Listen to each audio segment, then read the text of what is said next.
Ayan yun po sa ating lahat. So, ang topic natin ngayon, Edu may ipinakita kay Beyonce na sobrang proud ito.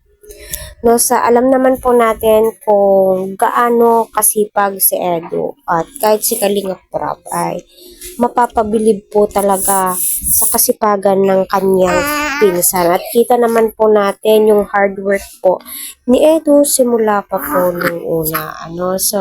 Kaya patuloy po nating suportahan si Kalinga Prab, Kuya Val at ang buong team Kalingap. Huwag po natin skip ang kanilang ads para sa ganon ay marami pa pong kababayan po natin ang kanilang malingap. Alam naman po natin kung ano yung mga pinagdaanan ni Edu noon pa. Kita po natin kung gaano po siya kasipag mag-scout, especially sa kanyang mga beneficiary. Sa dami-dami ng pangbabash sa kanya ay hindi po siya nagpatinag syempre, Kaya patuloy po siyang binibless.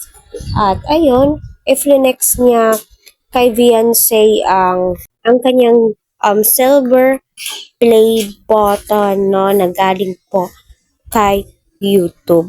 So dapat nga gold na yan sa kasipagan ni Eggs. Darating din po tayo doon, at ika nga po ni Beyonce, congratulations po, no, sinabing ganon. At alam naman po natin na deserve po yan ni Edu. Deserve po niya kung ano man pong blessings ang dumating sa kanya, terms of money, lahat. At saka thankful po itong si Edu, sa kanyang mga sponsors, patuloy nga pong nagtitiwala sa kanya, 'di ba?